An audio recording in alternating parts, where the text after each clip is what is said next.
Isang tao lamang, Ginoong Pangulo, ang nasa likod ng script at sarswelang ito. Siya ang dahilan ng kaguluhan, pagkakaaway-away, pagkakawatak-watak na ngayon yumayanig sa ating bayan, maprotektahan lamang ang sarili niya. Bakit tila sa Kamara, dito mismo sa Senado at sa ilang media ay hindi pa din nila kayang sambitin ang pangalan niya? Pues, sasabihin ko, Martin Romualdez. Huwag tayong sumabay, kumampi at magpadala sa script at sarswela ni Martin Romualdez. Paglalaban kong ipatawag at imbestigahan si Martin Romualdez at lahat ng kanyang mga kasangkot at kasama. Punitin natin ang script ni Martin Romualdez.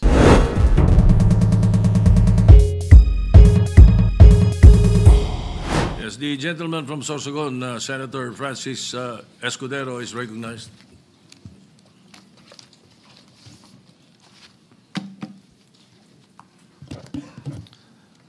Thank you, Mr. Senate President. Thank you, distinguished Majority Floor Leader. I rise to make a brief manifestation in response to the events of recent days. Ginoong Pangulo, meron po tayong kasabihan sa wikang Pilipino.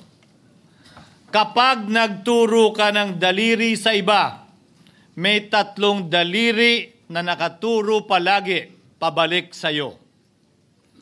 Sa mga nakaraang linggo, malinaw na nililihis ang galit ng taong bayan tungkol sa mga ghost at substandard flood control projects mula sa mga totoong may kasalanan patungo sa Senado at sa ilang mga miyembro nito. Tila pilit na ginagawang panakipbutas, ika nga at fall guy, at diversyon ang mga senador palayo sa Kamara at sa mga tunay na may sala. Klarong-klaro po ang script nito. Ipitin ang tatlong dating DPWH officials, pakantahin sa kanila, mema banggit lang na senador, habang pinagtatakpan ang mga congressman na tunay nakasabwat nila sa mga lugar na ginagalawan nila. Simple ang patunay dito. Kapanipaniwala ba na wala silang kinausap na kahit isang congressman nakaupo na totoong may hawak ng mga distrito sa lugar na ginalawan nila sa hinaba-haba ng testimonya nila dito o sa Kamara? Banggit sila ng banggit, name drop sila ng name drop ng pangalan ng senador. Maski na klaro naman kung inyong papakinggan na wala silang masabing direktang nakausap o binigyan ng anuman. Lahat ito para lamang ipako ang mga senador sa media at sa publiko at ilayo ang atensyon sa Kamara at mga congressman. Bakit nga ba? Dahil tila mas malaking isda, ika nga, mas mataas, mas kilala ang mga senador kumpara sa congressman? Umaasa sila na maiibsan ang galit ng tao sa kanilang mga anomalya ukol sa flood control at tuluyan na silang makakatakas mula sa anumang pananagutan. Isang tao lamang, Ginoong Pangulo, ang nasa likod ng script at sarswelang ito. Siya ang dahilan ng kaguluhan, pagkakaaway-away, pagkakawatak-watak na ngayon yumayanig sa ating bayan, maprotektahan lamang ang sarili niya. Ang pangalan niya ay matagal nang bulong-bulungan sa bawat sulok ng bansa, pero ngayon, unti-unti nang sinisigaw ng taong bayan.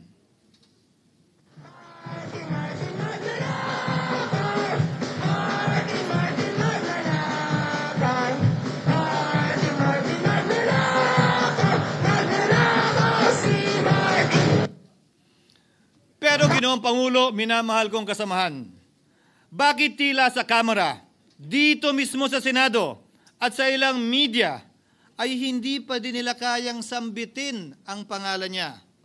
Pues, sasabihin ko, Martin Romualdez. Minsan ang binanggit ng mga diskaya ito mismo dito sa Senado, ang kanyang pangalan. Pero agad itong pinabawi nung humarap sila sa Kamara. Binanggit ni Master Sergeant Gutesa ang kanyang pangalan. Pero ultimo notaryo, natunto nila at pinabawi nila ang pagnotaryo. Buti na lang, Huli na't nasabi na niya ang pangalan ni Martin Romualdez na pinanumpaan dito mismo sa ating Blue Ribbon Committee. Hindi ba't si Ginoong Gutesa hindi ba't si Sergeant Gutesa lamang ang bukod tanging testigo na walang kinalaman, hindi sangkot sa flood control issue, walang hininging immunity, deal o proteksyon kapalit ng kanyang pagtestigo? Siya ang kauna-unahang nagtestigo na personal na naghatid ng pera sa bahay mismo ni Martin Romualdez. Ang salaysay niya, Ginoong Pangulo, ay kumpirmasyon ng matagal nang isinisiwalat ni Congressman Chanco at Mayor Magalong kung sino ang ulo sa paglilimas sa kaban ng bayan na ating naririnig na rin. 13,803,693 with Congressman Saldico as proponent. For the record, ang binabanggit po nating Representative Elizaldico, siya po yung chairman ng House Appropriations Committee. Walang kaduda-duda yan. Ito nga, hirap na hirap silang banggitin pa yung isa sa mga mastermind nila dyan, si Saldico, hirap na hirap pa silang banggitin. May isa pang mas mataas sa kanya? Hindi naman gagalaw yun kung walang... Siyempre, hindi naman gagalaw yun kung walang pahintulot yung mas mataas sa kanya. She's the House Speaker. Ginoong Pangulo, pahintulutan niyo po ako magkwento ng konti upang patotohanan ang mga salitang ito. Taong 2023 nung tinalaga si Ginoong Kiko Laurel bilang kalihim ng kagawaran ng agrikultura. Bilang suporta sa kanyang mandato, tinanong ko noon ang isang simpleng katanungan sa budget process natin. Bakit mas malaki ang pondo ng flood control kesa sa agrikultura? Why is it that the budget for flood control is bigger than the budget of the Department of Agriculture or the agriculture sector as a whole? The fifth biggest allocation, not even a department, is flood control. And allocating a measly 31 billion for irrigation, for rice. Why? Pagkatapos po noon, tinulungan ko siyang bawasan ang flood control budget at idagdag sa 2024 budget ng Department of Agriculture. Aniya, tumawag daw sa kanya si Congressman Zaldico dahil pinapatanong daw ni Speaker Romualdez, bakit binawasan ang pondo ng flood control? Ngunit wala nang nagawa si Congressman ko dahil sinabi niyang pasayan ng Pangulo. Nung termino ko rin po bilang Pangulo ng Senado, maraming beses po akong tinanong ni Pangulong Bongbong Marcos tungkol sa panukalang budget para sa 2025. Sinabi ko po sa kanya ang buo at tapat na katotohanan para malaman po niya ang tunay na larawan at sitwasyon ng pambansang budget para sa taong yon. Ito marahil, Ginoong Pangulo, minamahal kong kasamahan, ang isa sa mga dahilan kung bakit pinag-utos ng Pangulo ang pag-veto at pag-for late release sa FLR at pag-hold ng malaking bahagi ng budget nila.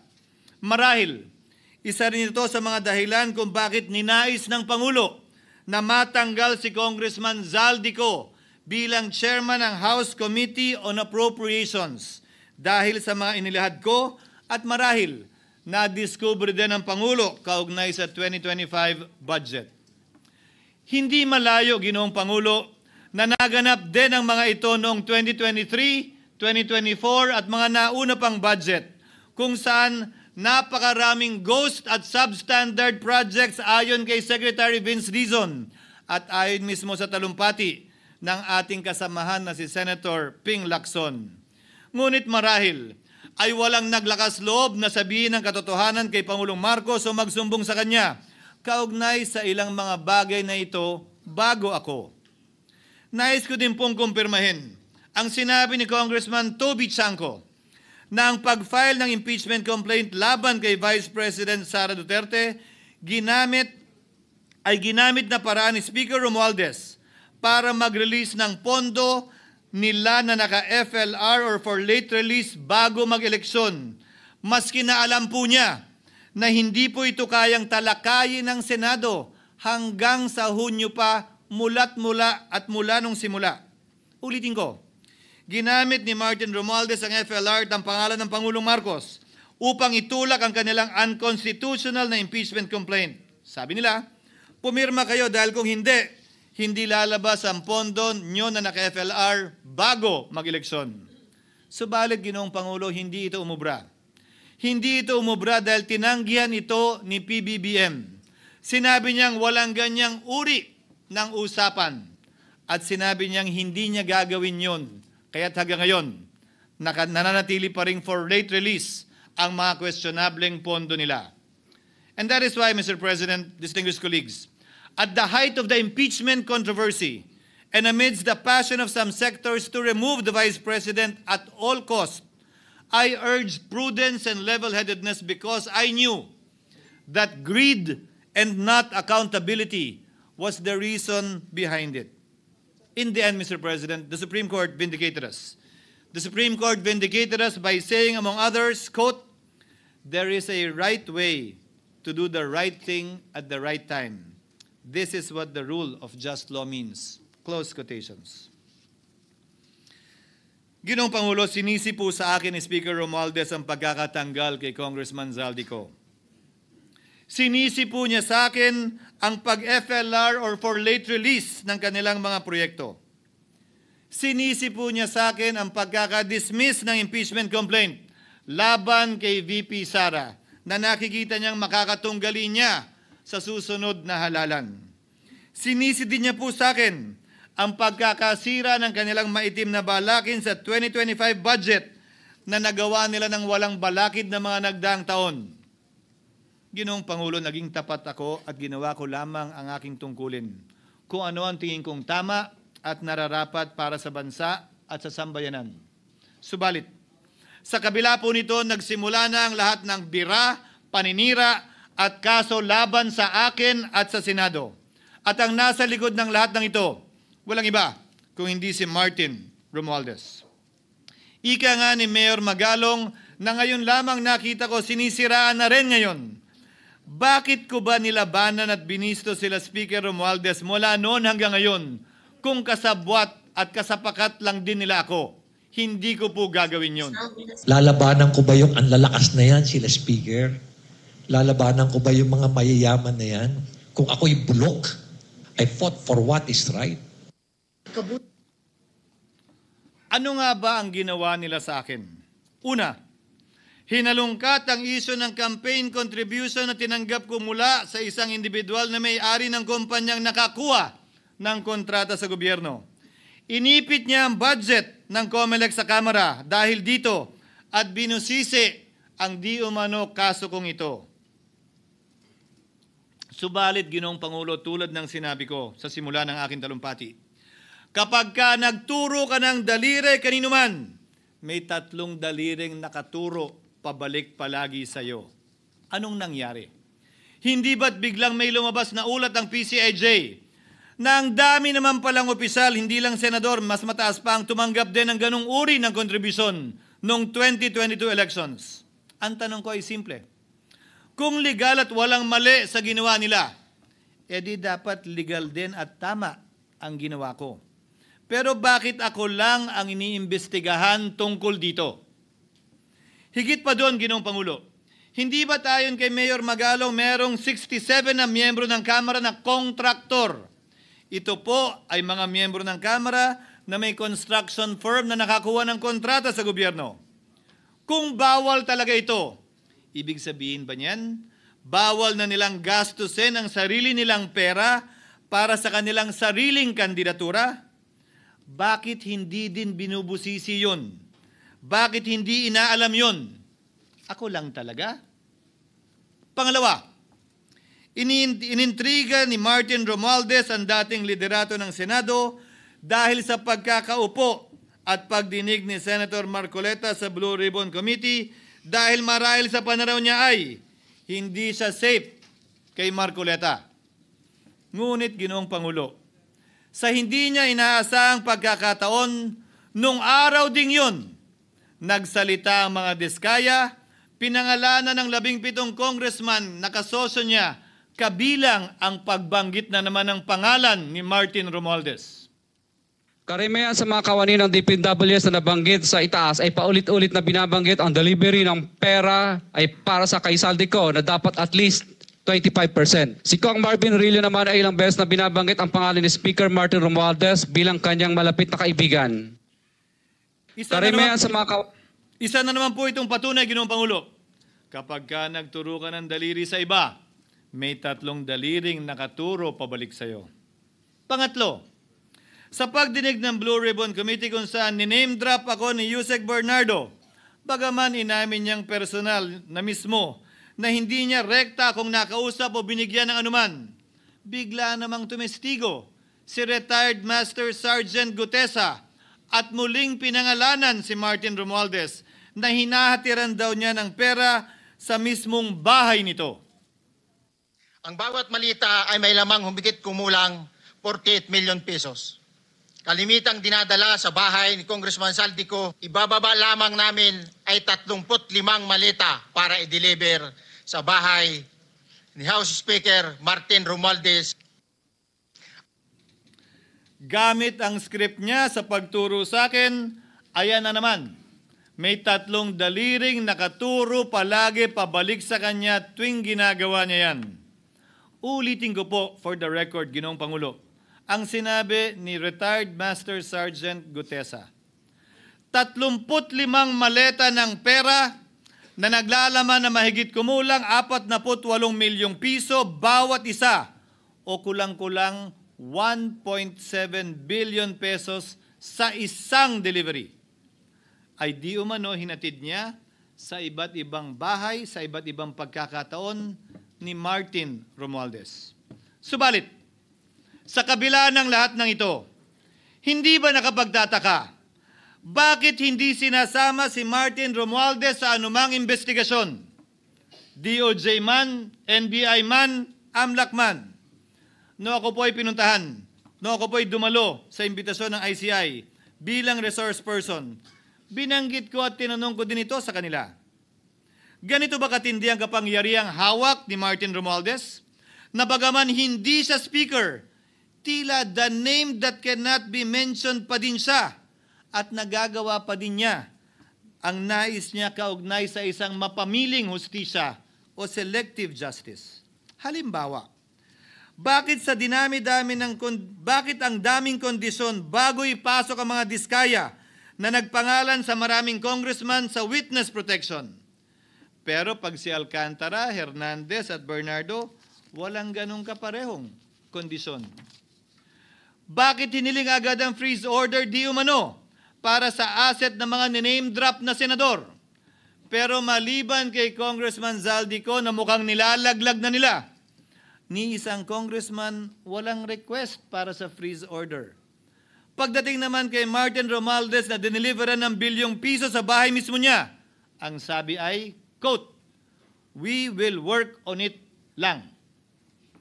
Bakit interesado ang lahat sa 6 na senador na idadawit di umano ni Bryce Hernandez na handang-handa tayong alamin sana kung sino-sino sila para mapagpiestahan natin sila?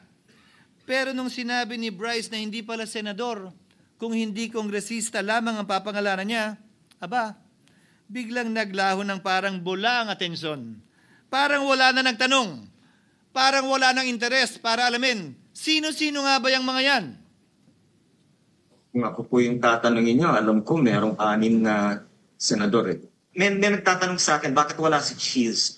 And my answer to that is, I'm almost sure, no, probably hindi ma-mention si Cheese simply because walang insertion doon. Si sa Bulacan. Escudero, wala doon. Hindi po senador yung laman nung computer ko. So fake news yun, ha? May 6 na senador na nunumbrahan mo daw. Mga congressman yung nasa computer mo. Yes, yung nasa computer ko po, congressman po. Okay, thank you.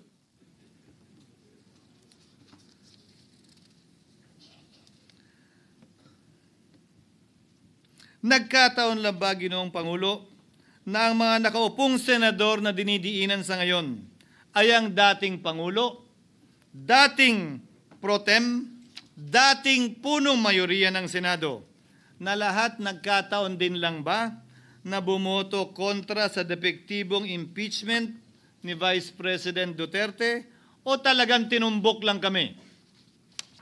In other words, Mr. President, are we truly for transparency and accountability, or are we merely offering a politically convenient sacrificial lamb in an attempt to appease the rage of the people? What is painful, Mr. President, is that along the way, reputations have been disparaged and tarnished.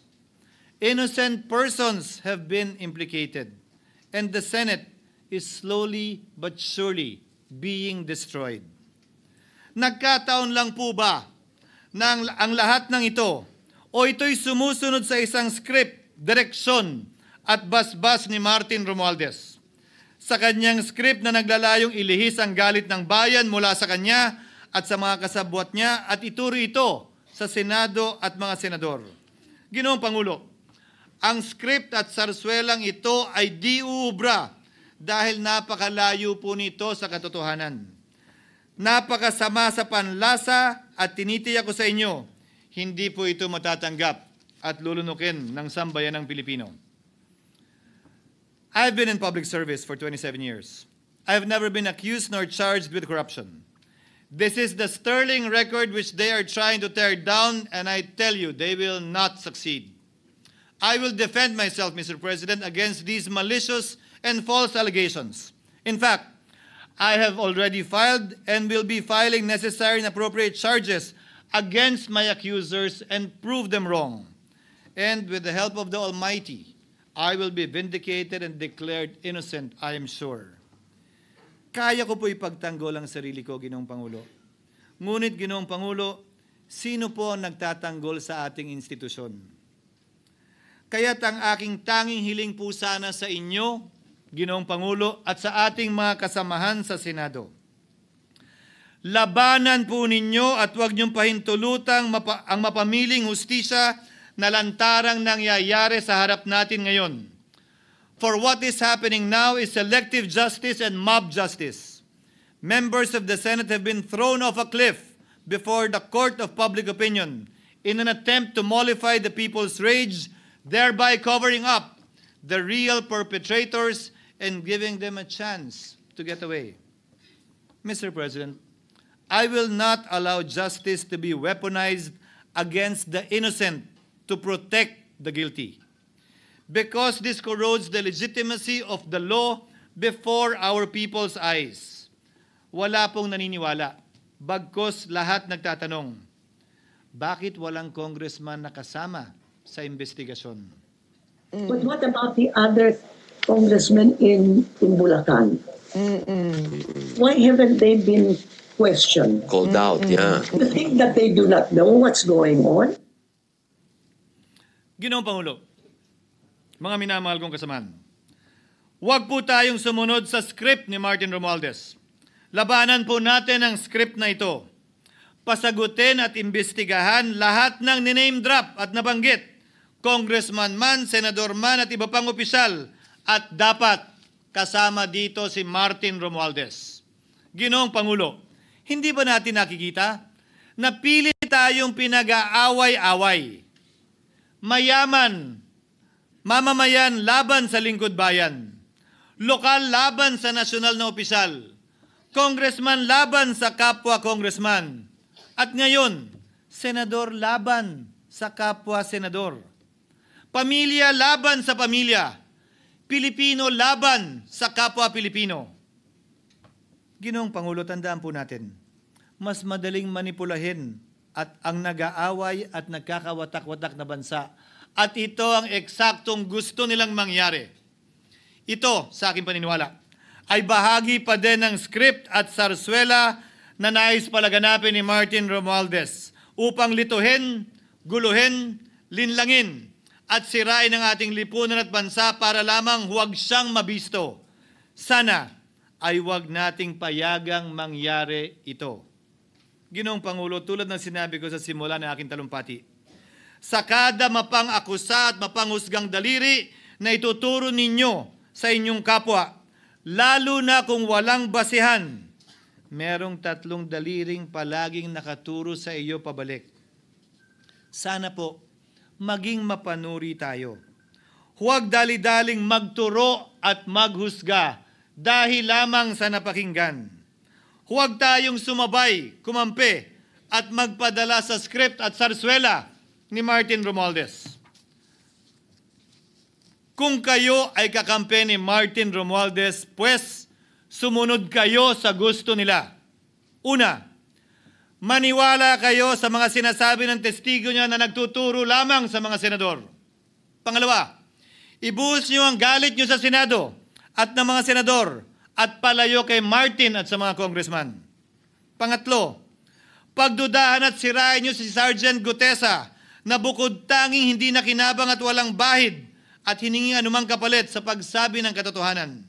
Pangapat, huwag niyong payagang mabanggit man lang ang pangalan ni Martin Romualdez. Panglima, huwag niyong payagang ipatawag si Martin Romualdez sa anumang investigasyon. Pang-anim, huwag niyong payagang imbestigahan si Martin Romualdez at mga kasamahan niya saan mang lugar. Ako, Ginoong Pangulo, hindi ako kakampi ni Martin Romualdez. Kaya lalabanan ko siya at lahat ng panglilinlang niya. Una, papatunayan kong hindi totoo ang mga panggigipit at paninira ng mga testigo niya laban sa akin at mga senador. Pangalawa, tututulan ko ang paglilihis at diversyon na ginagawa niya palayo sa kanya at sa Kamara. Pangatlo, hindi ko papayagang sirain ang mga senador pag away-awayin tayo at sirain ang institusyon ng Senado. Pangapat, pinaniniwalaan ko at saludo ako kay Sergeant Gutesa at iba pang katulad niya sa paglabas ng katotohanan. Panglima, hindi ako matatakot banggitin ng paulit-ulit ang kanyang pangalan, Martin Romualdez. At ipaglalaban kong ipatawag at imbestigahan si Martin Romualdez at lahat ng kanyang mga kasangkot at kasama. Ginoong Pangulo, mga minamahal kong kababayan, kung nais niyong lumitaw ang katotohanan, kung nais niyong panagutin ang tunay na salarin, kung nais po niyong makulong ang tunay na may kasalanan, huwag ninyong kampihan si Martin Romualdez. Punitin natin ang script ni Martin Romualdez. At higit sa lahat, huwag magpadala, huwag sabayan, huwag maniwala sa sarswela na nilalako ni Martin Romualdez. Maraming salamat po, Ginoong Pangulo, at magandang hapon po sa ating lahat. Thank you, Senator Francis G. Escudero.